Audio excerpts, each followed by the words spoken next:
নমস্কাৰ, আপুনি চাই আছে দুপৰৰ সংবাদ। মই জয়ন্ত মাধৱ গোস্বামী। হাজোৰ হনিয়াদিত ভয়ংকৰ পথ দুৰ্ঘটনা। তীব্ৰবেগী বলেৰো বাহনে মহতিয়াই নিলে 3গৰাকীকৈ ছাত্ৰীক। টিউচনলৈ গৈ থকাৰ সময়তে পিছফালৰ পৰা প্ৰচণ্ড জোৰে খুন্দিয়াই মহতিয়াই লৈ যায় 3গৰাকী ছাত্ৰীক এই বলেৰো বাহনখনে। দুৰ্ঘটনাত থিতাতে মৃত্যু হয় এগৰাকী ছাত্ৰী আৰু আন দুগৰাকীক সংকটজনক অৱস্থাত GMCHত ভৰ্তি কৰোৱা হৈছিল যদিও GMCHত আন এগৰাকী ছাত্ৰীৰ মৃত্যুৰ খবৰ আহিছে। দ্বিতীয়গৰাকী ছাত্ৰী নাজমিন আখতাৰাৰ চিকিৎসাধীন অৱস্থাত মৃত্যু হয় GMCHত। আনহাতে আহত ছাত্ৰী শাহিন আখতাৰা সংকটজনক অৱস্থাত GMCHত চিকিৎসাধীন হৈ আছে। ঘটনাস্থলীত উপস্থিত হাজো আৰক্ষী আৰু অগ্নিনিৰ্বাপক বাহিনীৰ বাহন। দুৰ্ঘটনাক লৈ এতিয়াও ঘটনাস্থলীত উত্তেজনা অব্যাহত আছে। আজি পুৱাৰ ভাগত এই ভয়ংকৰ দুৰ্ঘটনা সংঘটিত হয়। এই তীব্ৰবেগী বলেৰোখনে মহতিয়াই লৈ যায় 3গৰাকীকৈ টিউচনলৈ যোৱা স্কুলীয়া ছাত্ৰীক। থিতাতে প্ৰাণ হেৰুৱাই এগৰাকী ছাত্ৰীয়ে। হাজোৰ হনিয়াদিত সংঘটিত হয় এই দুৰ্ঘটনা। উত্তেজিত ৰাইজে দুৰ্ঘটনা সংঘটিত কৰা এই বাহনখন বলেৰোখন জ্বলাই দিয়ে। দুৰ্ঘটনাত মৃত্যু হোৱা ছাত্ৰী আদনিন নেহাৰ জ্ঞানজ্যোতি জাতীয় বিদ্যালয়ৰ ছাত্ৰী। বাকী দুগৰাকী ছাত্ৰী আমি ইতিমধ্যে উল্লেখ কৰিছোঁ শাহিন আখতাৰা। এই শাহিন আখতাৰা সংকটজনক অৱস্থাত চিকিৎসাধীন হৈ আছিল GMCHত। ইতিমধ্যে মৃত্যুমুখত পৰিছে এগৰাকী ছাত্ৰীও। আন এগৰাকী ছাত্ৰী বৰ্তমানেও পুনৰ জনাইছোঁ শাহিন আখতাৰা বৰ্তমানে সংকটজনক অৱস্থাত GMCHত চিকিৎসাধীন হৈ আছে। দ্বিতীয়গৰাকী ছাত্ৰী নাজমিন আখতাৰাৰ মৃত্যু হৈছে চিকিৎসাধীন অৱস্থাত GMCHত। এই ঘটনাক কেন্দ্ৰ কৰি হনিয়াদি অঞ্চলত উত্তেজনা অব্যাহত আছে। শোকৰ ছাঁ পৰিছে। আজি তীব্ৰবেগী এই বলেৰো বাহনখনে ঘাতকৰ ৰূপত আৱিৰ্ভাৱ ঘটিল ৰাজপথত। তীব্ৰবেগী বলেৰোখনে মহতিয়াই লৈ গ'ল 3গৰাকী টিউচনলৈ যোৱা ছাত্ৰীক। ৰাতিপুৱা মক্তবত টিউচন আছে, 3জন ছোৱালী মক্তবত আহিছিলে। আহি থাকোঁতে গাড়ীখনৰ হয়তো মদ খাই আছি। 3টা মদৰ বটলো পাইছোঁ আৰু মানে চানা চানা কিবা কানি পাইছোঁ। সিহঁতে এনেকুৱা ৰাস্তা মানে ব্লক যে আছে, ব্লকৰ চাইডেদি একদম মানে চাইডেদি জংঘলেদি ভাঙি নি 3টা ল'ৰা ছোৱালী একেবাৰে মহতিয়াই লৈ যায়। স্পট ডেড আৰু 3টা, যদিও 2টা GMC লৈ গৈছে, এটা স্পট ডেড এটাত পৰি আহিছিলে, আপোনালোকে দেখা পাইছে। বাকী আৰু এখনেই ঘটনা। কোনটো সাইডৰ পৰা আহিছিলে? গুৱাহাটীৰ অভিমুখে আহিছিলে। গুৱাহাটীৰ পৰা বলেৰোখন আহিছিল। গুৱাহাটীৰ পৰা বলেৰোখন মানে বৰপেটা মুখে গৈ আছিলে। গৈ থাকোঁতে আপোনাৰ এই এক্সিডেণ্টটো হৈছে। ছোৱালী কেইজনী কোনপিনে গৈছিল? ছোৱালী কেইজনী ইদাৰ ফালে আপোনাৰ ৰাইট চাইডে গৈ আছিল। গাড়ীখন লেফ্ট চাইডৰ খুন্দা একে চাইডৰ পৰা আহি একে চাইডৰ পৰা আহিছিলে। গাড়ীখন আছিলে গুৱাহাটীৰ পৰা বোলে আমাৰ গাঁৱৰ পৰা আপোনাৰ বিধাৰ ফালে যাইছিলে ছোৱালীকেইটা ৰাইট চাইডে। ৰাস্তাৰ একদম কিনাৰত জংঘলৰ ৰং চাইড মাৰিছে আৰু জংঘলৰ কাষেদি মাৰিছে আৰু ড্ৰাইভাৰটো অলপ নিচাহত আছে।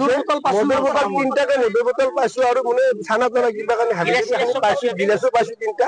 ইহঁতে মদ খাই নিচাহত মানে কি কৰি আছে গমেই নাপায়। ৰাস্তা দি কোনে গৈছে তাক মানে মহতিয়াই লৈ গৈছে। আমাৰ সতীৰ্থ সাংবাদিক ধীৰাজ দাসৰ সৈতে সংযুক্ত হৈছোঁ হাজোৰ হনিয়াদিৰ পৰা পোনপটীয়া সম্প্ৰচাৰত। ধীৰাজ, দুগৰাকীকৈ ছাত্ৰীৰ প্ৰাণহানি, GMCHত চিকিৎসাধীন দ্বিতীয়গৰাকী ছাত্ৰীৰো মৃত্যুৰ খবৰ আহিছে। আন এগৰাকী ছাত্ৰী এতিয়াও সংকটজনক অৱস্থাত চিকিৎসাধীন হৈ আছে। দুৰ্ঘটনা সন্দৰ্ভত শেহতীয়া আৰু কি খবৰ আপুনি লাভ কৰিছে? দুৰ্ঘটনাক লৈ বৰ্তমান ৰাইজৰ প্ৰতিক্ৰিয়া কি? হয় জয়ন্ত, যিহেতু আজি পুৱাৰ ভাগত এই ঘটনাটো সংঘটিত হৈছিল, সেই ভয়াৱহ ঘটনা সংঘটিত হৈছিল আৰু এই স্থানতেই 3গৰাকীকৈ যি ছাত্ৰীক আচলতে মহতিয়াই লৈ গৈছিল সেই ঘাতকৰূপী বলেৰো বাহনখনে।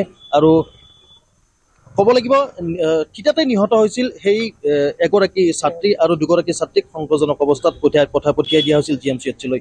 আৰু ইতিমধ্যে যিহেতু আমি এই খবৰ লাভ কৰিছোঁ, আন এগৰাকী ছাত্ৰী ইতিমধ্যে মৃত্যু হৈছে। আৰু তাৰ পাছত ইতিমধ্যে এক ফল পৰীক্ষাই বিৰাজ কৰা পৰিলক্ষিত হৈছে এই সমগ্ৰ হনিয়াদি অঞ্চলত। যিহেতু ছাত্ৰীগৰাকীৰ ঘৰ আচলতে হনিয়াদিতে আছিলে, স্থানীয় লোকসকল আছিল। আচলতে সেই পুৱতি নিশা প্ৰায় 6 বজাত আচলতে ক'ব লাগিব, পুৱাৰ ভাগত 6 বজাত সেই ঘটনা সংঘটিত হৈছিল। আৰু যথেষ্ট এক উত্তেজনাপূৰ্ণ আচলতে এক পৰিৱেশৰ সৃষ্টি হৈছিল। উত্তেজিত যি ক্ষুদ্ৰ জনতা আছে, ক্ষুদ্ৰ ৰাইজে বলেৰো বাহনখন জ্বলাই দিয়া পৰ্যন্ত তেনেকুৱা এটা পৰিৱেশ আহি পৰিছিল। যিহেতু স্থানীয় লোকসকল আছে, তেওঁলোকৰ পৰা আমি জানিব চেষ্টা কৰিম ঘটনাটো আচলতে হৈছিল কি, কিমান মান বজাত সেই ঘটনাটো সংঘটিত হৈছিল? প্ৰায় ধৰ 5-6:10 মানত হৈছে ঘটনাটো।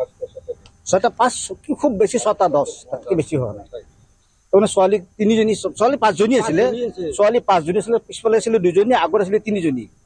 গাড়ী তেওঁলোকে চাইডে চাইডে খোজকাঢ়ি গৈ আছে, টিউশ্যনলৈকে গৈ আছে। ঠিক সেই মুহূৰ্তত একদম দ্ৰুতবেগী এখন বলৰ বাহন আহিছে আৰু ড্ৰাইভাৰজনে মোৰ খুব সম্ভৱত খুব মানে মাৰ খাই আছে, মানে নিচাশক্ত আছিলে। তেওঁৰ গাড়ীখন নিয়ন্ত্ৰণ হেৰুৱাই ৰং চাইডে সেই ছোৱালীকেইজনীক খুন্দা মাৰি লৈ গ'ল। লৈ বহুত দূৰলৈকে তেওঁ চোঁচৰাই লৈ গৈছে, নি পেলাই এজনী ছোৱালী পৰি গৈছে। সেই ছোৱালীজনীৰ ওপৰেদি আকৌ গাড়ীখন পাৰ হৈ গৈছে। নেক্সটবাৰ আকৌ গাড়ীখন সেই ছোৱালীজনীৰ ওপৰেদি আকৌ গাড়ীখন বেগ হৈ আহিছে। বেগ হৈ আহি পেলাই গাড়ীখন তেওঁ ঘূৰাই লৈ পেলাই পলাইছে। তাৰে বাকী 2জনী ছোৱালী খুব সংকটজনক অৱস্থাত আমি কৈ GMC-লৈকে পঠাই দিওঁ, যদিও আধা ৰাস্তাই যদি ঢুকাইছে। আৰু এজন বৰ্তমান তেওঁ আইচিউত বৰ্তমান কমাত চিকিৎসা আছে। কোন বিদ্যালয়ত অধ্যয়নৰত আছে? তেওঁলোকে অসম জ্ঞানজ্যোতি জাতীয় বিদ্যালয়ৰ আণ্ডাৰত পঢ়ি আছিলে। এই ওচৰতে এখন জ্ঞানজ্যোতি জাতীয় বিদ্যালয় আছে, তাতে পঢ়িছিলে, প্ৰাইভেট স্কুল এখনত পঢ়ি আছিলে। আচলতে ভুল দিশেৰে আহি তেওঁলোকক ঘটনা সংঘটিত কৰা বুলি ক'ব লাগিব। আচলতে চাইডে চাইডে একদম ফুটপাথৰ পৰা চাইডত গৈছিলে, ফুটপাথৰ পৰা বহুত দূৰত গৈছিলে, কিন্তু গাড়ীখনৰ ৰং চাইডত আহি মাৰি গৈছে আচলতে খুন্দাটো। হয় জয়ন্ত, ক'ব লাগিব আচলতে মই মোৰ সহযোগী এই সমগ্ৰ পৰিৱেশ দেখুৱাই আছে। এইটো হৈছে আপোনাৰ হাজোৰ পৰা বৰপেটা সংযোগী মূল পথ, যিহেতু ব্যস্ত ৰাজপথ বুলি ক'ব লাগিব। বহু যান বাহন এই ৰাস্তাটোৰে বা এই পথটোৰে অহা যোৱা কৰে। আৰু তেনে সময়তে কিন্তু ক'ব লাগিব এখন বিপৰীত দিশৰ পৰা অহা এই বাহনখনে এই ঘটনা সংঘটিত কৰিলে। ঘাতকৰূপী যিখন বলেৰো বাহনে এই ঘটনা সংঘটিত কৰিলে। এক শোকাকুল পৰিৱেশে বিৰাজ কৰি আছে। স্থানীয় আৰু লোক আছে, তেওঁলোকৰ পৰা জানিব চেষ্টা কৰিম। যিহেতু প্ৰায় চালকৰ ময়মতালিৰ বাবে আচলতে এই ব্যস্ত ৰাজপথটোত প্ৰায় দুৰ্ঘটনা সংঘটিত হৈ আছে। আৰু তেনে এক ঘটনা আজি সংঘটিত হ'ল আৰু দুগৰাকীকৈ ছাত্ৰীৰ জীৱন কাঢ়ি নিলে সেই ঘাতকৰূপী বলেৰো বাহনখন। স্থানীয় লোকসকল আছে, তেওঁলোকৰ পৰা জানিব চেষ্টা কৰিম। আপুনি ইয়াৰে স্থানীয় হয়নে? আপুনি স্থানীয় লোক? গোটেই ঘটনাটো আপোনালোকে দেখিছে? দেখিছো মানে এইটো এটা মৰ্মান্তিক ঘটনা। আৰু যিটো ঘটনা ইয়াত মানে বলেৰো যিখন পিকআপ গাড়ী আহিছিল, এইখন তেওঁলোকৰে ভুল। তেওঁলোকৰ গাড়ীত মানে ড্ৰিংকছৰ বটল পোৱা গৈছে আৰু তেওঁলোকৰ গাড়ীত মানে 3খন নাম্বাৰ প্লেট পোৱা গৈছে।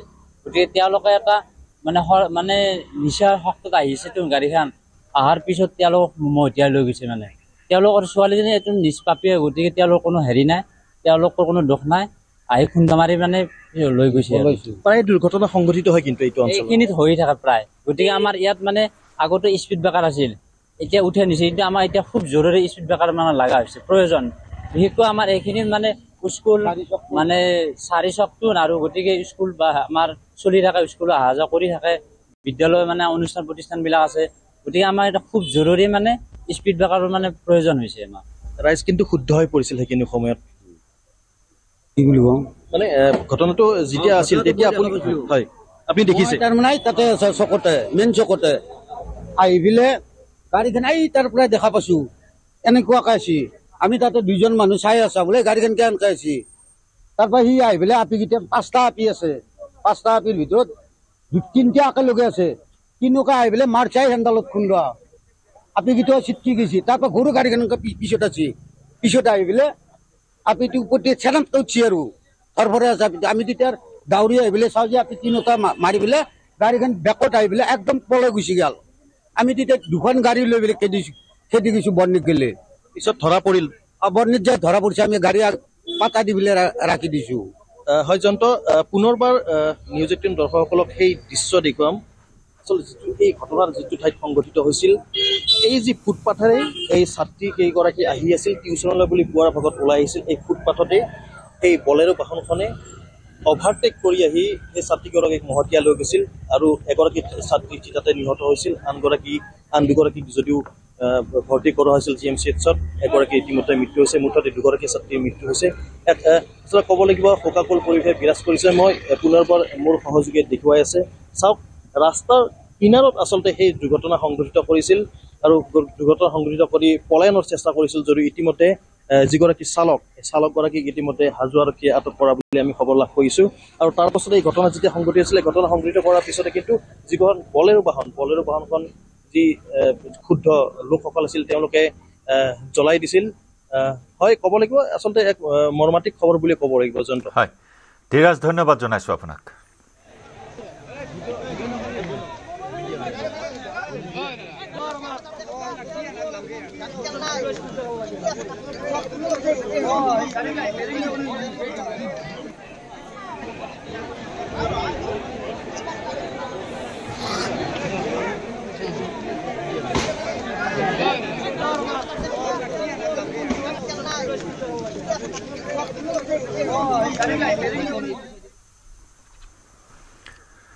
অসমত AIMIMৰে মিত্ৰতাৰ আশা এৰা নাই AIUDFে মিত্ৰতা সন্দৰ্ভত আছাদুদ্দিন ওৱেইছিৰে কথা পাতিব AIUDFে 3 ডিচেম্বৰত ওৱেইছিৰে বৈঠকত মিলিত হ'ব AIUDFৰ বিধায়কৰ দল AIMIMৰে মিলি অসমত নিৰ্বাচন খেওলাৰ কুচকাৱাজ আৰম্ভ কৰিছে AIUDFে মিত্ৰতা নহলে 35খন আসনত AIUDFে খেলিব নিৰ্বাচন সংবাদমেলত ঘোষণা AIUDFৰ প্ৰধান বদৰুদ্দিন আজমলৰ যোৱাবাৰ মিত্ৰতাৰ বাবে AIUDFৰ ক্ষতি হোৱা বুলি স্বীকাৰ আজমলৰ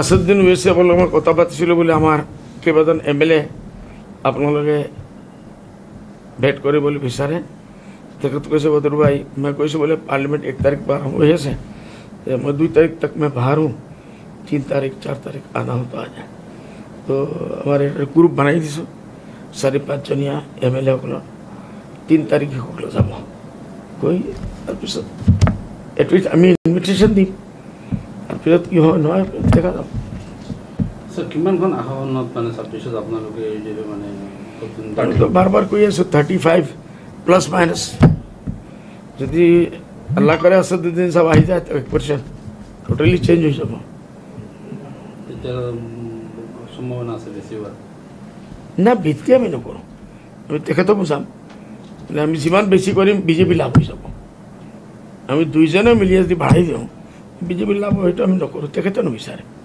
তাৰ পৰা কিমানখন আসনত যুক্ত হোৱাৰ মানে ভাবিছে আপুনি 26 মেহনত কৰেংগে বাকী আল্লাহ পে দেখে ভোট বঢ়াবলৈ মিয়াৰ ওপৰত আক্ৰমণ চলাইছে বিজেপি চৰকাৰে এই অভিযোগ AIUDF প্ৰধান বদৰুদ্দিন আজমলৰ উচ্ছেদ কৰি নিদ্ৰাহৰণ কৰা বুলি মন্তব্য AIUDF প্ৰধানৰ মুখ্যমন্ত্ৰী হিমন্ত বিশ্ব শৰ্মা আৰু প্ৰদেশ কংগ্ৰেছৰ সভাপতি গৌৰৱ গগৈয়ে মিয়াৰ খেল খেলি আছে বুলি মন্তব্য কৰি গৌৰৱ গগৈকো তীব্ৰ কটাক্ষ আজমলৰ লগতে কংগ্ৰেছ বিজেপিক 108 আখ্যা AIUDF প্ৰধানৰ ইপিনে মিত্ৰতাত AIUDF নাথাকিলে এইবাৰ নিৰ্বাচনত যুঁজেই নহব বুলি মন্তব্য কৰি আজমলৰ দাবী 100 বছৰতো গৌৰৱ গগৈয়ে চৰকাৰ কৰিব নোৱাৰিব তেখেত ভাবে মই যিমান মিয়াৰ ওপৰত হামলা কৰিম অসমীয়া এৰিয়াত মোৰ ভোট বেংকটো বাঢ়িব আৰু সেইটো চেক দিয়াৰ কাৰণে কংগ্ৰেছ আছে কংগ্ৰেছটো তাত নাযায় কংগ্ৰেছে ৱাকআউট দিয়ে দিছে যোৱাবাৰ কি হৈছে সেইটোৱেই হ'ল এইবাৰো কংগ্ৰেছৰ গৌৰৱ গগৈ হওক অখিল গগৈ হওক আৰু কোনো গগৈ হওক আৰু কোনো চব মিয়া এৰিয়াত কৈ কাম কৰি আছে CMও মিয়া গগৈ এৰিয়াত কাম কৰি আছে এই খেলটো সেম মিয়াৰ খেল CMও খেলি আছে তৰুণ গগৈ খেলি আছে পাৰ্থক্য গৌৰৱ গগৈ পাৰ্থক্য দুই পাৰ্টি 108 একজন অফিচাৰ আমি তো শান্তিত নাই ৰে বাবা মানিছো তো আমাৰ সব গৰিব মানুহৰ ঘুম নিদ্ৰা হাৰাম কৰি দিছে উচ্ছেদ কৰি বৰবাদ কৰি দিছে ল'ৰা ছোৱালী স্কিল एग्जाम আছে लाइफ बर्बाद कर दी ठीक है सर शांति नहीं 20 साल से हमने मौका दिया कि बचपन से निकल के जवान हो जाओ स्टिल अभी देख रहा हूँ वो बच्चा ही बच्चा है कब तक जिंदगी में बच्चा रहेगा कभी तो चड्डी पे पहनने से निकल के पैजामा पहनो पैंट पहनो शर्ट पहनो बच्चे से जवान हो गया करके दिखाओ प्रूफ करोगे तुम जवान मुसलमानक देखिब নোৱাৰে राहुल गांधी এই তাৎপৰ্যপূৰ্ণ মন্তব্য AIUDF প্ৰধান বদৰুদ্দিন আজমলৰ বিহাৰৰ ফলাফলক লৈ ৰাহুল গান্ধীক বাক্যবান বদৰুদ্দিন আজমলৰ ৰাহুল গান্ধী প্ৰধানমন্ত্ৰীতকৈ ডাঙৰ নেকি বুলি প্ৰশ্ন আজমলৰ বিহাৰৰ প্ৰধানমন্ত্ৰীয়ে 50খন সভা সম্বোধন কৰিছে আৰু ৰাহুল গান্ধীয়ে কৰিছে মাত্ৰ 5খন সভা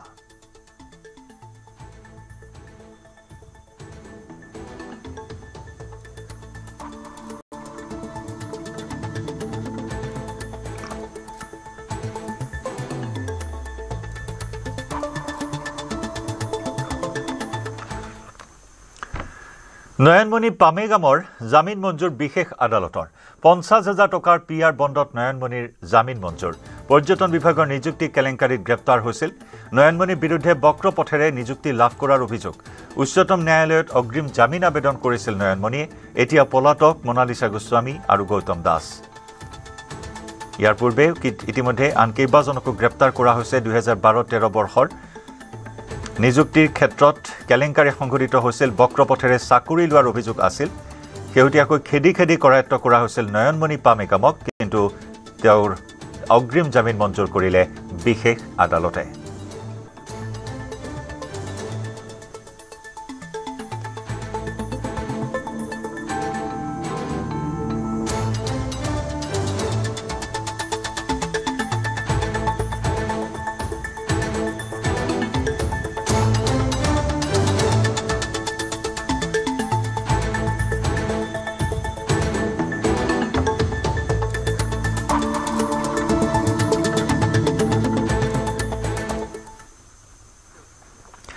গোলাঘাটত নিশা ৰাষ্ট্ৰীয় ঘাইপথত ডকাইতিৰ চেষ্টা।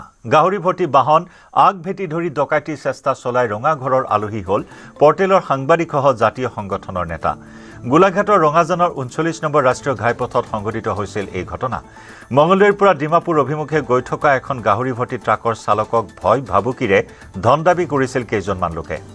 এটা পৰ্টেলৰ সাংবাদিক আৰু জাতীয় সংগঠনৰ তথাকথিত নেতাই নিশা গাহৰি ভৰ্তি ট্ৰাকখন ৰখাই দাবী কৰিছিল ধন, কিন্তু আৰক্ষীয়ে নিশাই ঘটনাস্থলীৰ পৰা গ্ৰেপ্তাৰ কৰে বিটু মুণ্ডা, ডেনিছ বৰা, প্ৰাঞ্জল বৰা, গৌতম ঠেঙাল নামৰ এই লোককেইজনক। বহুদিনৰ পৰা ৰাষ্ট্ৰীয় ঘাইপথত নিশা এনেদৰে সামগ্ৰী পৰিবাহী বাহন আগ ভেটি ধন লুটপাট কৰি আহিছিল এই গেংটোৱে।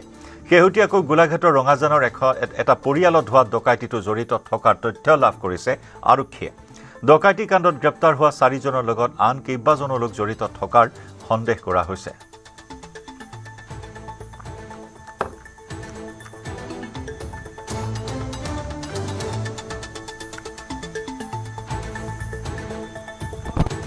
ৰঙাজান তিনিআলি গাড়ী এখন ৰখাই গাহৰি গাড়ী এখন ৰখাই সিহঁতে ডকাইতি কৰি আছিলে। আমি গৈ পালোঁ, পাই পেলাই লৈ আহিলোঁ, আনি এতিয়া আমি সোধ পোছ কৰি আছোঁ। কোন সংগঠনৰ আছে তেওঁলোক? এইটো জয়চপি কিবা সংগঠন। কিমান টকা দাবী কৰিছিলে তেওঁলোকে? আগতো তেওঁলোকে কৰি আছে নেকি তেনেকুৱা কাৰোবাৰ? কৰি আছে নেকি তেওঁলোকে? আগতো কেছ আগতে মাজতে গোলাঘাট ডিষ্ট্ৰিক্টত যিহেতু গাহৰি বন্ধ আছিলে, সেইটো কাৰণে আমি গাড়ীখন ৰাখোঁতে আমাক পুলিচে ধৰি আনিছে। নাই, আমাৰ একো ৰেকৰ্ড নাই, পুৰণা ৰেকৰ্ড। আৰক্ষীক ৰখাবলৈ আমি নাপালোৱে।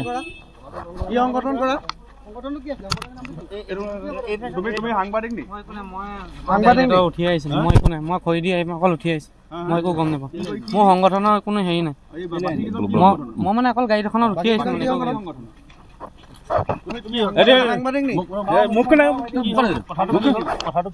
আচলতে মোক মাতিলে সংগঠনৰ মানুহে, মই গ'লো। SJYCPয়ে মাতিলে, মই গ'লো। মই মোবাইলটো উলিয়াওঁতে আৰক্ষী গৈ পালে। গাহৰি গাড়ী আছে বুলি কৈছিলে,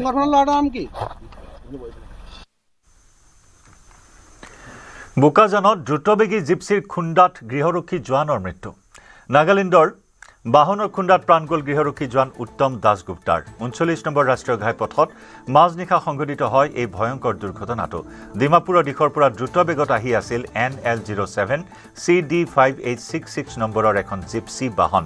হৰিয়জান আৰক্ষীৰ তালাচীত গাড়ী নিৰীক্ষণ কৰি থকাৰ সময়তে দ্ৰুতবেগত অহা জিপচি বাহনখনে মহতিয়াই লৈ যায় গৃহৰক্ষী জোৱানজনক।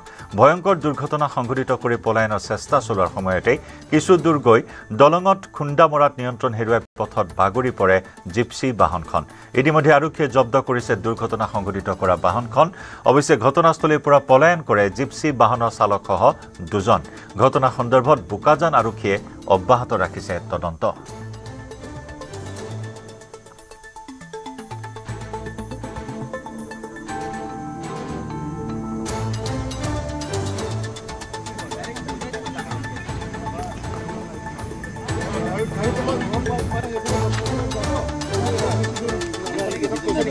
এয়া দ্ৰুতবেগী এখন জিপচি বাহন।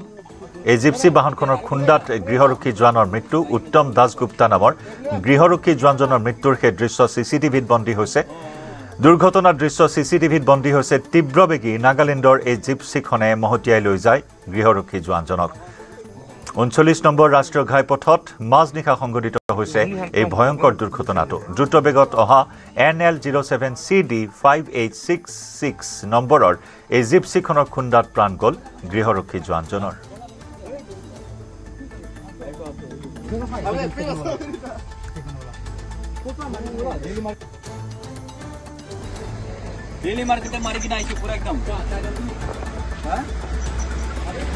বালিফুটা চাইডৰ পৰা এখন বগা জিপচি নাকি গাড়ী আহিছে এখন লাহেকৈ আহিছে মানে চকাৰ আৱাজ এইটো জিপচি হয় নেকি বগা গাড়ীটো মানে বলেৰো নিচিনা আৰু জিপচি বগা হ'ব জিপচি বলেৰো হ'ব পাৰে গাড়ীটো আহোঁতে মানে ৰখাই পেলাই সুধিছিলে গাড়ীটো কি ইমান আৱাজ বুলি কৈছে এই সুধোঁতে মানে সেইফালে ডিমাপুৰ গাড়ী আহি গ'ল ইমান স্পীডত আহিছে সেইটো আমাৰ হোমগাৰ্ডৰ হয় দাসগুপ্তা বুলি মানুহটো গৌতম দাসগুপ্তা সেই জাষ্ট হৈছে আধা ঘণ্টামান গ'ল নেকি ডিমাপুৰ পৰা আহিছে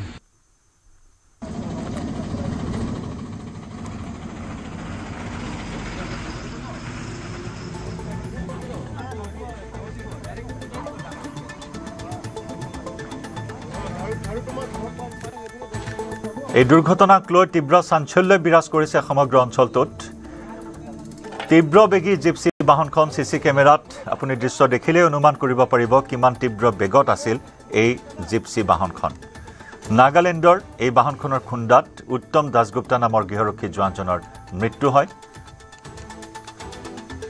সম্পূৰ্ণৰূপে বিধ্বস্ত হৈ পৰিছে জিপচি বাহনখন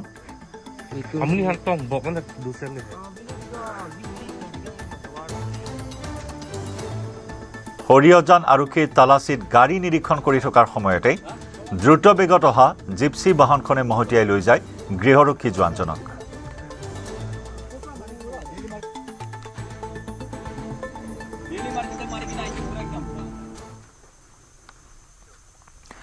বোকাখাটৰ এখন বিশেষ বিদ্যালয় য'ত ছাত্ৰ ছাত্ৰীক পাঠ্যপুথিৰ শিক্ষাৰ উপৰিও কি ধৰণে কৃষি কৰ্মত মনোনিৱেশ কৰিব পাৰি তাৰ ওপৰত দিয়া হয় প্ৰশিক্ষণ বিদ্যালয়খনৰ প্ৰতিগৰাকী ছাত্ৰ ছাত্ৰীক বাস্তৱ অভিজ্ঞতাৰে পৰিপুষ্ট কৰাৰ বাবে চেষ্টা কৰি আহিছে শিক্ষক শিক্ষয়িত্ৰীসকলে বোকাখাটৰ কুমাৰণী আতি প্ৰাথমিক বিদ্যালয়ৰ ছাত্ৰ ছাত্ৰীসকলক দিয়া হৈছে কৃষি কাৰ্যৰ প্ৰাথমিক শিক্ষা বিদ্যালয়খনৰ চৌহদত ৰোপণ কৰিছে বিভিন্ন ধৰণৰ শস্য গাণিতিক শিক্ষাৰ লগতে কৃষি কৰ্মৰ যোগেদি কেনেকৈ স্বাৱলম্বী হ'ব পাৰি তাৰেও আভাস দেখুৱাইছে শিক্ষক শিক্ষয়িত্ৰীসকলে ছাত্ৰ ছাত্ৰীসকলক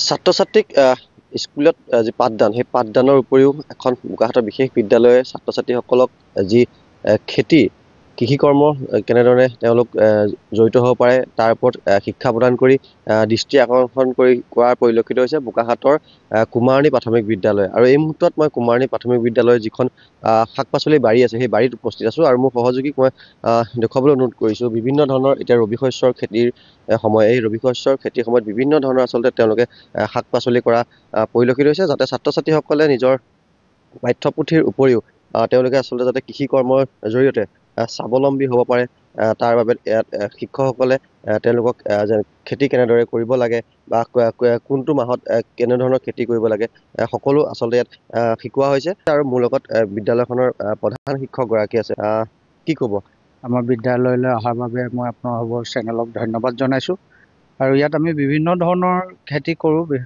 বিশেষকৈ এইটো শিক্ষাৰ লগত জড়িত বৰ্তমান সময়ত অতি প্ৰাসংগিক আৰু এই বিষয়টোত যথেষ্ট গুৰুত্ব প্ৰদান কৰিছে চৰকাৰেও সেউজ বাগিচাৰ ওপৰত মানে যিটো গ্ৰীণ হাউচ বুলি কয় এই গ্ৰীণ হাউচৰ বাবে আমাক পুঁজিৰো আমন্ত্ৰণ দিয়ে কিন্তু সেয়া পুঁজি পৰ্যাপ্ত নহয় তথাপি আমি নিজৰ যথেষ্ট পকেটৰ মানে ভাঙিবলগীয়া হয় আমাৰ ছাত্ৰ ছাত্ৰী কিছু কম কাৰণে আমি কিছুমান ফাণ্ডৰ পৰা বঞ্চিত হওঁ যদিও আমি নিজৰ মানে এইটো ইচ্ছা সৰুৰ পৰাই আমাৰ খেতি বাতিত আমাৰ আগ্ৰহ থকাৰ বাবে এইখিনি কৰি থাকোঁ ছাত্ৰ ছাত্ৰীক প্ৰতিটো বিষয়ৰ মানে শিকনি দি যোৱা হয় কিমান সংখ্যক পুলি ৰোপণ কৰা হ'ল সেয়াও তেওঁলোকে গণনা কৰিবলগীয়া হয় বা পানী দিয়া পাতলীয়া যিখিনি মানে তেওঁলোকে কৰিব পৰা কাম তেওঁলোকে কৰি যায় আৰু আমাৰ স্কুলখনৰ লগত মানে বাকী পাঠদান বা আনুষংগিক যিবোৰ মানে সাংস্কৃতিক দিশ আছে সেইসমূহৰ লগতে এইখিনি দিশো আগবঢ়াই নিবৰ বাবে আৰু কৃষি বিশেষকৈ এইটো ভগৱন্তৰ লগত জড়িত কৃষক হেনো শব্দ এইটো পৃথিৱী বাচক ক'বলৈ বোলে ন আনন্দত পৰ্বতই এইখিনিত লাগি থাকিলে আমাৰ ছাত্ৰ ছাত্ৰীৰ লগতে নিজৰো মন প্ৰাণ ভাল হয় দৈহিক মানসিক শাৰীৰিক সকলো দিশৰ বিকাশ সাধন হয় ইয়াত আমি মেথি শাকৰ পৰা ধৰি মেথি শাক সাধাৰণতে ছাত্ৰ ছাত্ৰীয়ে চিনিয়ে নাপায় তেওঁলোকে এতিয়া চিনি আৰু সদায় আমাৰ ধনিয়া মানে পাচলিৰ আঞ্জাত ধনিয়া বিশেষকৈ ব্যৱহাৰ কৰা হয় ধনিয়া গুণাগুণখিনি সকলোৱে জানেই ইয়াৰ যিকোনো সেউজ পাচলি আমি চব্জিত মানে মিশ্ৰণ কৰোঁ তেতিয়া সেই সুস্বাদু আহাৰলৈ পৰিণত হয় যিটো কি খেতি কৰিছে এতিয়া ফ্ৰেঞ্চবিন আছে, লাই শাক আছে, বিলাহী, বেঙেনা, মূলা এইখিনি কৰি যোৱা হৈছে। আৰু পালেং নতুনকৈ সেয়া 2টা প্লটত লগাইছোঁ। এয়া ধনিয়া আকৌ এয়া এপোৱা আনি সিঁচি দিছোঁ। এয়া ধনিয়া আকৌ 12 মাহ যাব, আমাৰ স্থানীয় ধনিয়া। আপোনালোকৰ যিটো মধ্যাহ্ন ভোজন হয় ইয়াৰ পৰাই আপোনালোকে পাচলি মধ্যাহ্ন ভোজনত আমি ইয়াৰ পৰা দিবলৈ চাওঁ। বাকী নহ'লে যিখিনি আমি পাচলি আনো তাত পটককৈ গেলিও যায়, সেইবোৰ ভয় নাথাকে।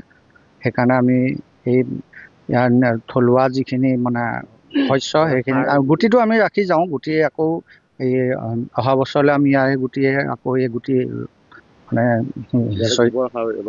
গোবৰ জৈৱিক সাৰ, অকল জৈৱিক সাৰ দিয়া হয়, কেঁচু সাৰো দিয়া হয় আৰু আমাৰ গোবৰ দিয়া হয়। নিশ্চয়কৈ আচলতে এনেদৰে বিভিন্ন ধৰণৰ শাক পাচলি মোৰ সহযোগীয়ে দেখুৱাইছে। আচলতে এই বাৰীখনত আচলতে বিদ্যালয়ৰ এখন আচলতে বাৰী, সেই বাৰীখনত আচলতে বিভিন্ন ধৰণৰ শাক পাচলিৰ খেতিৰে যিসমূহ ছাত্ৰ ছাত্ৰী আছে সেই ছাত্ৰ ছাত্ৰীসকলক যি জ্ঞান সেই জ্ঞান প্ৰদান কৰি আচলতে এক ব্যক্তিক্ৰমী ৰূপত দেখিবলৈ পোৱা গৈছে এই বিদ্যালয়খনৰ শিক্ষকসকলক। এতিয়ালৈ জুবিনক ন্যায় দিব নোৱাৰাটো অসমৰ সকলোৰে বাবে ক্ষতি। অসম আৰু উত্তৰ পূবৰ দৰ্শকে জুবিনৰ প্ৰতিভাক যথেষ্ট সন্মান দিছে। জুবিনে অসমক যথেষ্ট ভাল পাইছিল বাবে মুম্বাই এৰি গুচি আহিছিল অসমলৈ। জুবিনৰ প্ৰতিচ্ছবিত শ্ৰদ্ধাঞ্জলি জনাই আৱেগিক বলিউডৰ বিশিষ্ট কণ্ঠশিল্পী কুণাল গাঞ্জাৱালা। পাঠশালাত 17 দিনীয়াকৈ উদযাপিত হোৱা সোণালী জয়ন্তী বৰ্ষৰ ৰাস মহোৎসৱৰ অন্তিম দিনৰ সাংস্কৃতিক অনুষ্ঠানত গীত পৰিৱেশন কৰিবলৈ আহি আৱেগিক হ'ল বলিউডৰ বিশিষ্ট কণ্ঠশিল্পী কুণাল গাঞ্জাৱালা। জুবিনৰ কণ্ঠ সঁচাই ভাল আছিল, মই জীৱনত তেওঁৰ নিচিনা কণ্ঠ শুনা নাই। বজালী উচ্চতৰ মাধ্যমিক বিদ্যালয় খেলপথাৰৰ মঞ্চত গীত পৰিৱেশন কৰাৰ প্ৰাক্ষণত প্ৰাণৰ শিল্পী জুবিন গাৰ্গ আৰু সুধা কণ্ঠ ডক্টৰ ভূপেন হাজৰিকাৰ প্ৰতিচ্ছবিত শ্ৰদ্ধাঞ্জলি জ্ঞাপন কৰে শিল্পীগৰাকীয়ে। জুবিন গাৰ্গৰ সৈতে থকা স্মৰণীয় মুহূৰ্তৰ কথা সোঁৱৰি বহু কথা কৈ গ'ল কুণাল গাঞ্জাৱালাই। আজি গৰিমা শইকীয়া গাৰ্গক সাক্ষাৎ কৰাৰ কথা শিল্পীগৰাকীয়ে। बहुत अच्छा लग रहा है। बहुत सुना था मैंने पाठशाला के बारे में, तो आज इस रास महोत्सव के लिए मैं काफ़ी महीनों से आई एम लुकिंग फॉरवर्ड कि असम की पावन धरती पर आज कार्यक्रम होने जा रहा है और जुबिन के आसाम में, हम सब के आसाम में ये प्रोग्राम होने जा रहा है। हम जो भी बोलेंगे कम है, हम कुछ भी बोलेंगे वो जुबिन के लेवल तक कभी पहुंचेगा नहीं। ना बॉलीवुड, ना टॉलीवुड, ना कोई भी वुड जुबिन को जस्टिस नहीं दे पाया और उसमें हम सबका लॉस है। और ये अनफॉर्चुनेटली जो असम है और नॉर्थ ईस्ट के जो हमारे ब्यूटीफुल ऑडियंस है उन्होंने पूरा जस्टिस दिया जुबिन के टैलेंट को। और जुबिन बहुत प्यार करता था अपने आसाम के लोगों को और नॉर्थ ईस्ट के लोगों को, इसलिए उसने बॉम्बे भी छोड़ दिया। उसे अच्छा कभी लगा नहीं बॉम्बे, क्योंकि वो हमेशा कहता था कि मेरे आसाम में बहुत जान है, मेरे लोगों में बहुत प्यार है। बॉम्बे उसे कभी पसंद आया नहीं और एक तरीके से वो बहुत खुश था क्योंकि he didn't need to prove anything. जो आर्टिस्ट ने 40,000 गाने गाए हो 15 लैंग्वेजेस में, उसे और कुछ बोलने की जरूरत है। कलकत्ता में रिसेंटली शो किया था तो मैंने यही कहा था कि जुबिन से सच्ची आवाज़ मैंने कभी ज़िंदगी में नहीं सुनी है। एंड बहुत टैलेंट, इतना बहुत पवित्र आत्मा जुबिन की भगवान ने भेजी थी हमारे बीच में। और मैं बहुत खुशकिस्मत समझता हूँ अपने आप को कि मैं 30 साल से उसको 96 से मैं पहली बार बॉम्बे में मिला था कि मैंने उसके साथ नेहरू स्टेडियम में गुवाहाटी में शो भी किए। तो मैं बहुत खुश हूँ और दुखी भी बहुत हूँ कि आज वो हमारे बीच में नहीं है। गरिमा को मिलने जुबिन के घर जा रहा हूँ। श्रद्धांजलि तो हम कैसे दें इतने महान आर्टिस्ट को, पर कोशिश है कि हिम्मत दूँ गरिमा को। God bless. মাজুলীৰ ভকত চাপৰিত উত্তপ্ত পৰিস্থিতি। খঙত অগ্নিশৰ্মা হ'ল বিধায়ক ভুৱন গাম। ব্ৰহ্মপুত্ৰ বৰ্ডৰ কৰ্মকাণ্ডত অতিষ্ঠ বিধায়ক সহিতে অঞ্চলবাসী। ভকত চাপৰিৰ গৰুখুটিত খহনীয়াই ভয়াৱহ ৰূপ ধাৰণ কৰিছে। খহনীয়া প্ৰতিৰোধৰ বাবে ব্ৰহ্মপুত্ৰ বৰ্ডে 49 কোটি টকাৰ এক বৃহৎ আঁচনি ৰূপায়ণৰ নামত কৰা গাফিলতিত ক্ষোভিত হৈ পৰে বিধায়ক। ঠিকাদাৰৰ হেমাহিত ধৈৰ্যৰ বান্ধ ছিগি গ'ল মন্দিৰৰ পূজাৰীৰো। আবণ্টন লাভ কৰা ঠিকাদাৰৰ ওপৰতো খৰ্গহস্ত হৈ ঠাইতে বান্ধি থোৱাৰ হুংকাৰ দিলে ক্ষুব্ধ ৰাইজে। ইফালে প্ৰতিদিনে খহনীয়াৰ কাল ৰূপত ত্ৰাহি মধুসূদন পঢ়িবলগীয়া হৈছে অঞ্চলটোৰ কৃষিজীৱী ৰাইজে।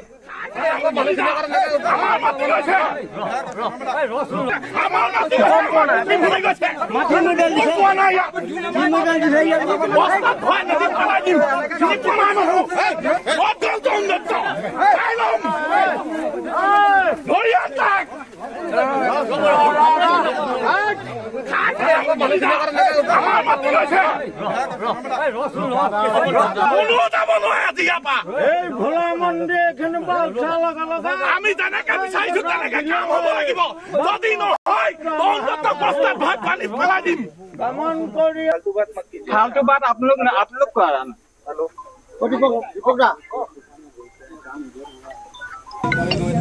কিমান মাটি গুচিলে কাৰণ মই আগতে কৈছোঁ কাম কৰিব নোৱাৰিলে আপোনালোকে নল'ব কাৰণ এতিয়া মোৰ যিটো অৱস্থা এতিয়া কিমান ইয়াৰ মানুহ গোটেই যেতিয়া মোক বেয়া পাইছে জানো নাই কাম এইটো চাওক আপুনি কাম কেনেকৈ কৰিছে সেই কিমান গুচি গ'ল মোৰ মাটি বহুত চাপৰি কিমান মাটি গুচি গ'ল আমি যিখিনি কেনেকৈ দিছোঁ কাৰণ আপোনাক কিমান দিন 49 কোটি দিয়া হৈছে কাৰণ এনেকৈ যদি কাম কৰে কাম হোৱা নাই নহয় ছাৰ কি কাম হৈছে আপুনি কি কণ্ডিত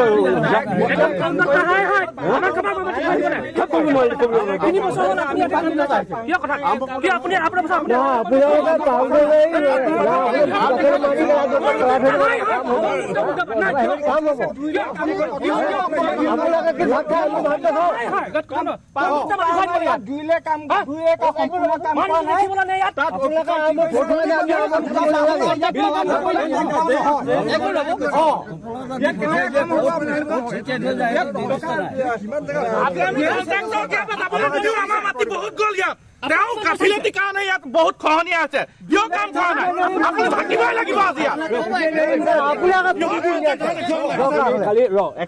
কালি আপুনি ইঞ্জিনিয়াৰ মাথোতে বলছে মই এনেকৈ প্ৰেছাৰ দিলে কাম মই নকৰোঁ বুলি কৈছে আপুনি যদি কিয় কাম ল'ব লাগিছিলে প্ৰেছাৰ দিব লাগিব কাৰণ মোৰ মাল বিচাৰিছে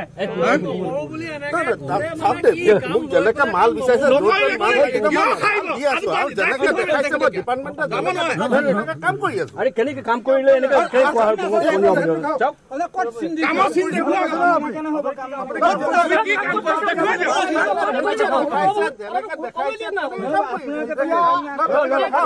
सप्लाई দিব লাগে मेटेरियल सप्लाई दे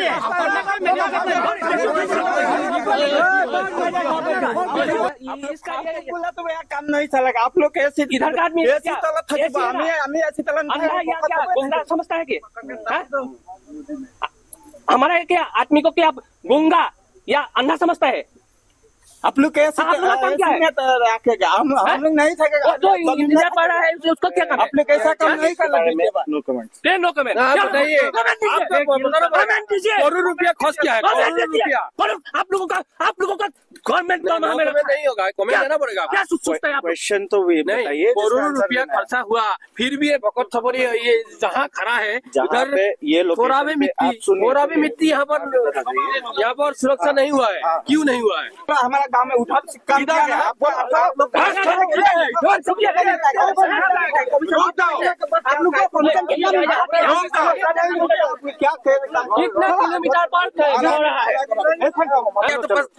ऊपर है क्यों नहीं रुका 1 किलोमीटर ऊपर है क्या काम किया बोलो बोलो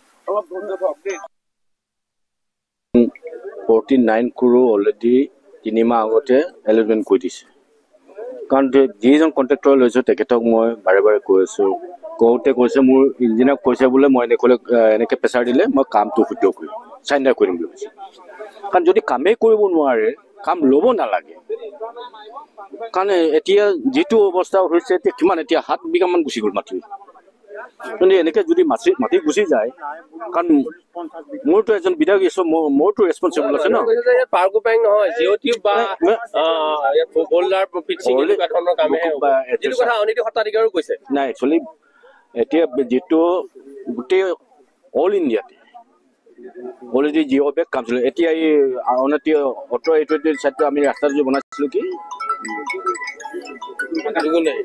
যুগুন্দাইটো দেখিছো যুগুন্দাইটো পাক ফাইনৰ দ্বাৰা আমি কৰিলো তাতো আজিলৈকে কিবা হৈছে এই ধৰণে পাক ফাইনে জিঅ' বেগৰ দ্বাৰা কৰিলো মেগা টিউবৰ দ্বাৰা কৰিলো এইটো জিঅ' কাৰণ অলৰেডি পাক ফাইনত অলপ আমি যিটো ধাৰটো অলপমান ডাইভাৰ্ট কৰি তাৰপিছত জিঅ' বেগ দিয়া ব্যৱস্থাটো কৰিছো आप लोग ब्रह्मपुत्र बोर्ड काम কৰিছে ইয়াত পাংকু পাং 2 লে কাম কৰিছে 2 লে 11খন পাংকু পাং দিছিলে তাত 11খন পাংকু পাং তাত 10খনত 6খনত 2 লে কাম কৰিলে বাকিখনত 2 লে কাম নকৰি পেলা অফিসত যে ডিসি সাগৈ 3 লে বিল বনাইছে ব্ৰহ্মপুত্ৰ बोर्डৰ অফিসাৰ তেখেতে অতি সোনকালে আমাৰ ইয়াত কাম কৰি সোনকালে খহনীয়া প্ৰতিৰোধ কৰা প্ৰতিশ্ৰুতি দিব লাগিব নহলে তৰুণ দত্তক আজি যাবলৈ দিয়া নহব বান্ধি থম আমি ৰাইজে ইয়াত উত্তপ্ত আচলতে তৰুণ দত্তই ভুলৰ কাৰণে এই আচলতে ভয়াৱহ শ্ৰদ্ধাৰ মই অসমৰ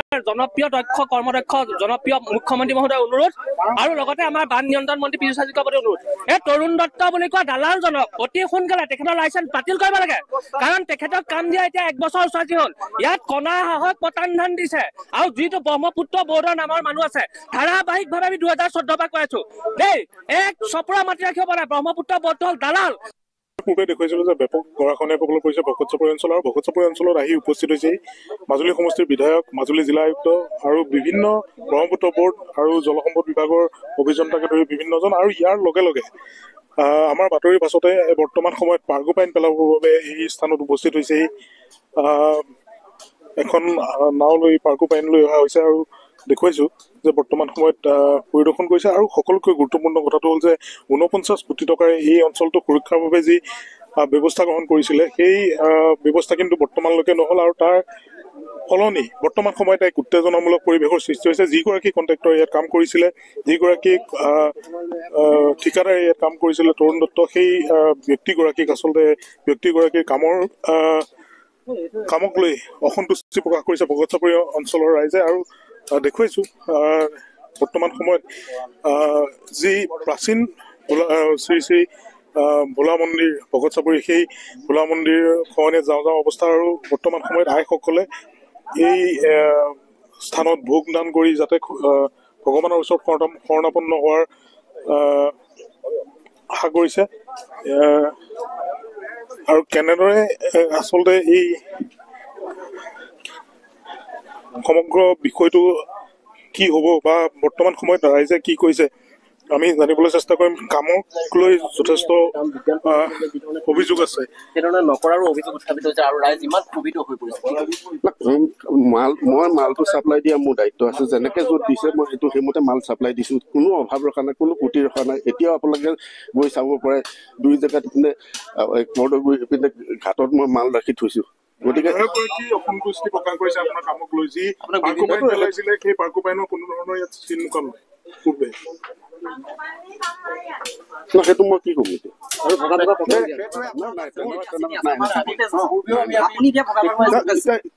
নগাঁৱৰ পৰা পাপু পাইন আহিছে যেতিয়া আহিব এই ৰাস্তাত আহোঁতে 2-4টা ভাঙিব পাৰে ভগাখিনি আমি এক্সট্ৰা কৰি দিম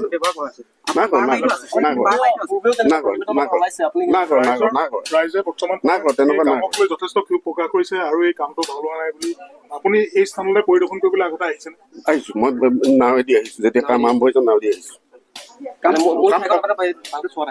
জনসাধাৰণক পাইছিলে নে নাই জনসাধাৰণক পাইছিলে নে নাই জনসাধাৰণ পাইছো ডিচি তাত মিটিঙতো মই পাইছিলো তাতহে পাইছে ইয়াত পটত পাইছিলে নে নাই আপুনি ভকতচাপৰি অঞ্চলত পানীয়ে আপুনি চুৰকতে আহিছে চুৰকতে গুচি গৈছে কিন্তু জনসাধাৰণক লগ ধৰিছিলে নে নাই মানুহ আহি পেলাই গতিকে সেইটো এটা আপোনাক একদম 1% আপোনাৰ দুখ সেইটো লগতো কথা পাতিছে পাতি পেলাই নি কাম কৰিছিলে এতিয়া আপুনি মোটামুটি এটা ডিচিশ্যন লওক যে আজি তাৰিখৰ পৰা মোৰ যিখিনি ইয়াত চাপ্লাই বস্তু দিয়া হৈছে উপযুক্ত মতে কামটো কৰি পেলাই নিষ্পত্তি কৰিব লাগিব সুৰক্ষাটোৰ কাৰণে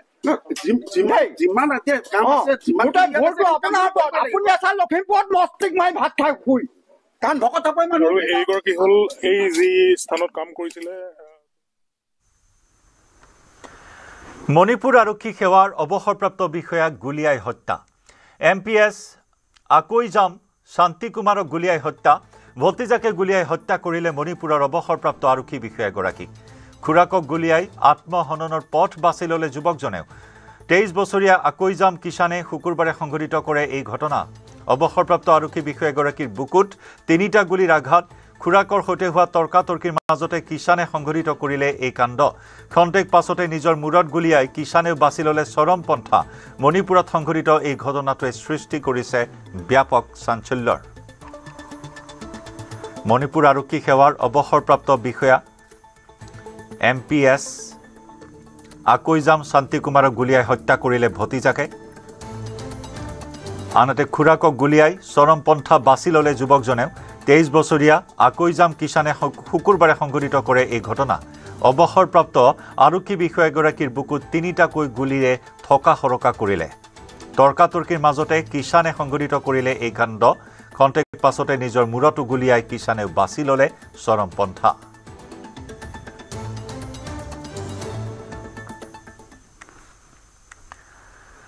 মহানগৰীত পুনৰ চাঞ্চল্যকৰ ঘটনা নিজ ঘৰৰ কোঠাত ৰহস্যজনক অৱস্থাত উদ্ধাৰ এজন লোকৰ মৃতদেহ মৃত লোকজনৰ বয়স প্ৰায় 40 বছৰ ঘটনাস্থলীত উপস্থিত হৈছে গীতানগৰ আৰক্ষী মৃত লোকজনৰ নাম ধনেশ্বৰ বৰ্মন লোকজনৰ মৃত্যুৰ কাৰণ বৰ্তমানেও ৰহস্যৰ আৱৰ্তত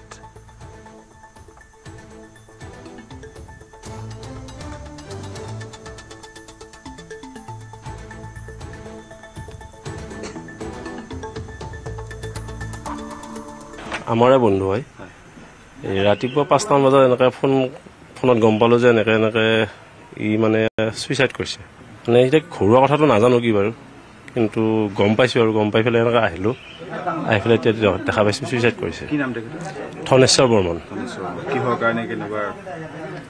কিহৰ কাৰণে সেইটোতো সেনেকৈ গম নাপাম ভিতৰুৱা কাহিনীটো কিন্তু আমাৰ দোকান আছে এই হাৰ্ডৱেৰ দোকান তাতে আপোনাৰ ই ফেন চলায় আৰু ৰিচেল দি এখন দোকানো দিছে সৰুকৈ এই ফুটপাথৰ ওচৰত পাণ দোকানখন ঘনীয়াকো বহে ইও বহে বঢ়িয়াকৈ চলি আছে কি বা ভিতৰুৱাটো নাজানো বাৰু এতিয়া খবৰ পাই আহিছোঁ আৰু এই ছোৱালী এজনী আছে ছোৱালীজনী এইবাৰ ক্লাছ 8ত এই কিবা পৰীক্ষা এক্সাম চলি আছে আৰু বিশেষকৈ সেনেকৈ ঘৰুৱা সিহঁতৰ ঘৰ নলবাৰীত বুলি জানো ইয়াতে এই ভগদত্ত পথত ইয়াতে ভাড়া থাকে ভাড়া নহয় নিজা ঘৰ পাহাৰৰ ওপৰত নিজা ঘৰ সেনেকুৱাটো নাই একো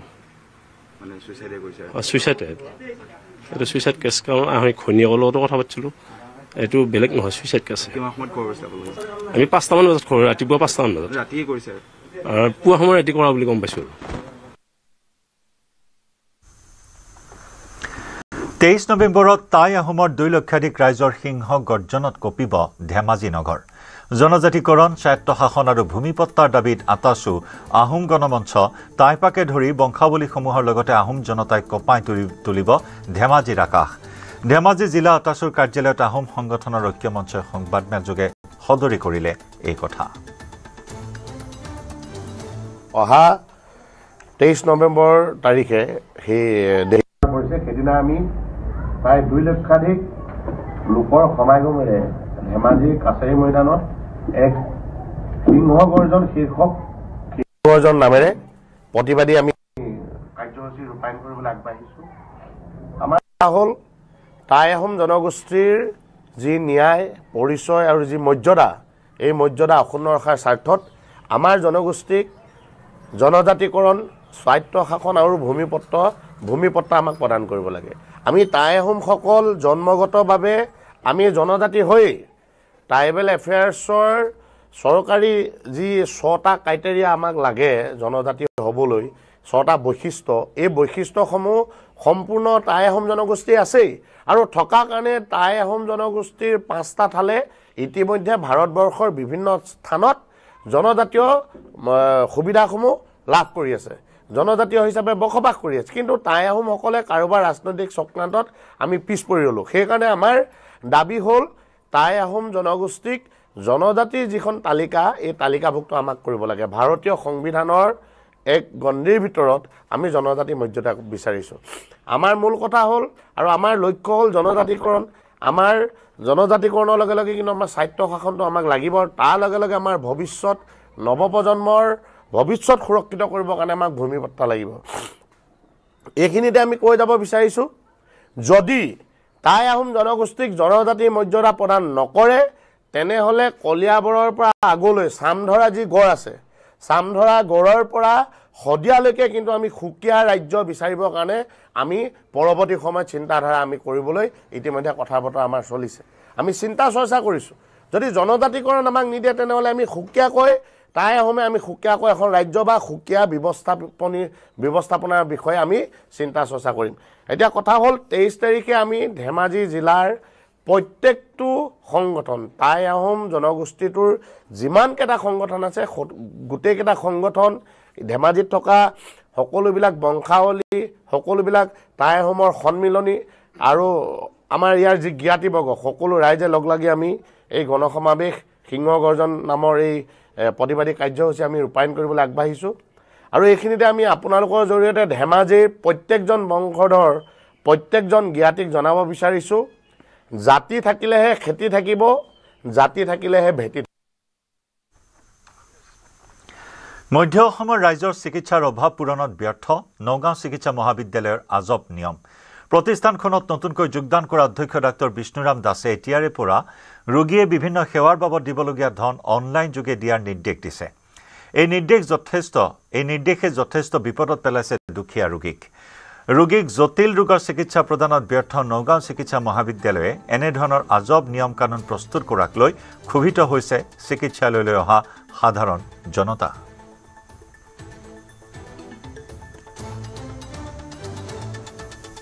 উপস্থিত আছোঁ মধ্য অসমৰ স্বাস্থ্যখণ্ডৰ যি উচ্চ চিকিৎসাৰ একমাত্ৰ প্ৰতিষ্ঠান নগাঁও চিকিৎসা মহাবিদ্যালয় আৰু নগাঁও চিকিৎসা মহাবিদ্যালয়ক লৈ নগাঁও মৰিগাঁও কাৰ্বি আংলং এইসমূহ স্থানৰ ৰাইজৰ যথেষ্ট এক আশা আছিলে যে মধ্য অসমৰ স্বাস্থ্যখণ্ডৰ এক যি অভাৱ পূৰণ কৰিবলৈ এইখন চিকিৎসা মহাবিদ্যালয় আগবাঢ়িছে কিন্তু প্ৰকৃততে সাধাৰণ ৰাইজ কিমান উপকৃত হৈছে আজি এইখন চিকিৎসা মহাবিদ্যালয় স্থাপন হোৱা আজি মুকলি হোৱা 4টা বছৰ অতিক্ৰম কৰিলে কিন্তু বৰ্তমানো যথেষ্ট অভাৱ বহু যি জটিল ৰোগৰ চিকিৎসা ইয়াত নহয় আৰু ইয়াৰ পৰা অধিকাংশ ৰোগীয়ে গুৱাহাটী চিকিৎসা মহাবিদ্যালয় অথবা তেজপুৰ চিকিৎসা মহাবিদ্যালয় প্ৰেৰণ কৰিব লাগে যি নগাঁৱৰ যি ভোগেশ্বৰ ফুকনী অসামৰিক চিকিৎসালয় তাৰ পৰা সম্পূৰ্ণৰূপে ইয়ালৈ বহিৰ্বিভাগ লৈ অনা হ'ল আৰু ইয়াত বৰ্তমান ইমাৰ্জেঞ্চি হওক বা বিভিন্নসমূহ যিবোৰ সেৱা আছে সেই সেৱাসমূহ বৰ্তমান ইয়াত কৰা হয় কিন্তু ইয়াত কিমান উপকৃত হয় মই বৰ্তমান বহিৰ্বিভাগত আছোঁ অপিডিত আছোঁ অপিডিত এক নতুন নিয়ম কৰা হৈছে এই চিকিৎসা মহাবিদ্যালয়খনত অপিডিৰ নিয়ম অনুসৰি এতিয়াৰ পৰা ইয়াত যি অপিডিৰ যি টিকেট যি কটা হয় সেয়া মাত্ৰ অনলাইনত কটা হ'ব অৰ্থাৎ UPI পেমেণ্ট কৰা হ'ব আৰু এই কথাই ইয়াৰ যিসমূহ দুখীয়া ৰোগী যথেষ্ট অসুবিধাত পেলাইছে কাৰণ যি অপিডিত যি অনলাইন কৰা হৈছে যি বৰ্তমান ইয়াত মই দেখুৱাইছোঁ এইটো অপিডি এইটো বহিৰ্বিভাগ চিকিৎসা বিভাগৰ ইয়াত বৰ্তমান দেখিবলৈ কৈছে কেছ কাউণ্টাৰত বৰ্তমান এয়া UPI বৰ্তমান ইয়াত UPI এইটো স্কেনাৰ দিয়া হৈছে আৰু ইয়াত কোনো ধৰণে বৰ্তমান ইয়াত কেছ লোৱা নহয় নগদ লোৱা নহয় কিন্তু সকলো মানুহৰ হাতত নগদ ধন নাথাকে ইয়াত যি টিকেট কটা হয় বৰ্তমান UPI দিয়া হ'ব আৰু এই কথা বতৰা হ'ব কাৰণ সকলো মানুহে বৰ্তমানেও UPI পেমেণ্ট নকৰে আৰু এই যি ব্যৱস্থা কৰিছে এই ব্যৱস্থাই কিন্তু সাধাৰণ ৰাইজক যথেষ্ট দুৰ্ভোগ ভোগাইছে আপোনালোকে অপিডি তাত দেখুৱাবলৈ আহিছে ডক্টৰ দেখুৱাবলৈ আহিছে মানে ইয়াততো বহুত দুখীয়া মানুহ আহে যে বুঢ়া মানুহ আহে আপোনালোকে এতিয়া ইয়াত যে পেমেণ্ট কৰিব আপোনালোকে ইয়াত UPI কৰিব লাগিব অনলাইন কৰিব লাগিব অনলাইন আছে নে আপোনাৰ এতিয়া মোৰ আছে বহুত মানুহ ঘূৰি ঘূৰি গৈ আছে নাই অনলাইন দিব নোৱাৰে দুখীয়া মানুহ কেনেকে দিব মোবাইল নাই মোৰ ক'ৰ পৰা দিম এতিয়া নিশ্চয় এতিয়া তোকালে ঘূৰি আছো নিনে এতিয়া মোবাইল নাই আমাৰ নামানে 10 টকাৰ কাৰণে এতিয়া আপুনি 10 টকা নাই এইটো এতিয়া ECG কৰিব লাগে এইটো UPI সব UPI লাগে সকলো UPI ইয়াত চিকিৎসা সেৱা যথেষ্ট নিম্নমানৰ আমি পুনৰ কৈছো যে ইয়াৰ পৰা যিসমূহ ৰোগী অধিকাংশ ৰোগীয়ে যেতিয়া ইয়াত জটিল ৰোগৰ বাবে চিকিৎসা কৰিবলৈ আহে কোনো ইমাৰ্জেঞ্চি সেৱাৰ বাবে ইয়াৰ পৰা গুৱাহাটী চিকিৎসা মহাবিদ্যালয় অথবা তেজপুৰলৈ প্ৰেৰণ কৰা হয় কিন্তু নিয়মৰ ইয়াত যথেষ্ট ইয়াত নিয়ম বহুত বেছি আপুনি ইয়াৰে কৰ্মচাৰী হয় আপোনালোকৰ চব অনলাইন হ'ল না 90% অনলাইন ল'ব হৈছে 10% কেছ ল'ব হৈছে এইটো অৰ্ডাৰ আহিছে হ'ব প্ৰিন্সিপাল হয় নতুন প্ৰিন্সিপাল হয় বিষ্ণুৰাম দাস ডক্টৰ নগাঁও চিকিৎসা মহাবিদ্যালয়ত এগৰাকী নতুন অধ্যক্ষ যোগদান কৰিলে তেওঁ ডক্টৰ বিষ্ণুৰাম দাস তেওঁ যোগদান কৰাৰ পিছত নগাঁও চিকিৎসা মহাবিদ্যালয়খন আৰু গতিশীল হ'ব বুলি যি চিকিৎসা মহাবিদ্যালয় কৰ্তৃপক্ষ বা স্বাস্থ্য বিভাগে আশা কৰিছিলে আৰু সেই আশাতে তেওঁক ইয়াত এপইণ্টমেণ্ট দিয়া হৈছিলে তেওঁক ইয়াত নিযুক্তি দিয়া হৈছিলে তেওঁক নগাঁও চিকিৎসা মহাবিদ্যালয়ৰ দায়িত্ব দিয়া হৈছিলে কিন্তু তেওঁ অহাৰ পিছত নগাঁও চিকিৎসা মহাবিদ্যালয়ৰ কোনো সলনি নহ'ল নগাঁও চিকিৎসা মহাবিদ্যালয়ত কোনো জটিল ৰোগৰ চিকিৎসাৰ কোনো ধৰণৰ ইয়াত উন্নতি নহ'ল কোনো ধৰণৰ নতুন সেৱা নাহিল তাৰ পৰিৱৰ্তে নাভুত নাচুত কিছুমান কাম কৰিবলৈ ল'লে এতিয়া UPI পেমেণ্ট কৰিবলৈ দিছে সকলো UPI অনলাইন ল'বলৈ দিছে অধিকাংশ দুখীয়া ৰোগী কিন্তু ইয়ালে চিকিৎসা মহাবিদ্যালয় এখনলৈ সাধাৰণতে চৰকাৰী চিকিৎসাৰ বাবে ধনী মানুহ খুব কম আহে তেওঁলোকে ধনী মানুহে নাৰ্ছিং হোমলৈ যায় বা বিভিন্ন ব্যক্তিগত খণ্ডৰ চিকিৎসালয়লৈ যায় যিসকল দুখীয়া ৰোগী তেওঁলোক সদায় চিকিৎসা মহাবিদ্যালয়লৈ আহে চৰকাৰী চিকিৎসা তেওঁলোকে সেৱা ল'বলৈ আহে কাৰণ তেওঁলোকৰ হাতত পৰ্যাপ্ত ধন নাথাকে আৰু সেইসকল ৰোগীক UPI থ্ৰুৱেদি অনলাইনৰ থ্ৰুৱেদি যি ধন দিয়াৰ যি নিয়ম কৰিছে সেই নিয়মে যথেষ্ট বিপদত পেলাইছে নগাঁৱৰ ৰাইজক আৰু এই নাভুত নাচুত এইসমূহ নিয়মে কিন্তু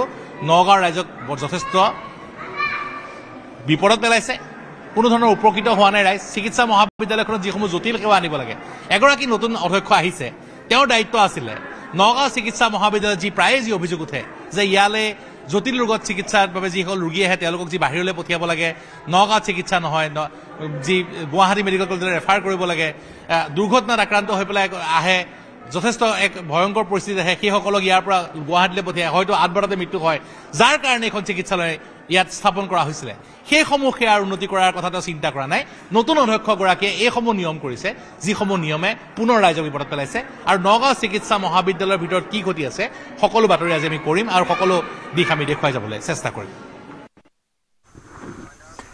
ইয়াৰ আগতে সময় হ'ল দুপৰৰ সংবাদৰ পৰা বিদায় লোৱাৰ নমস্কাৰ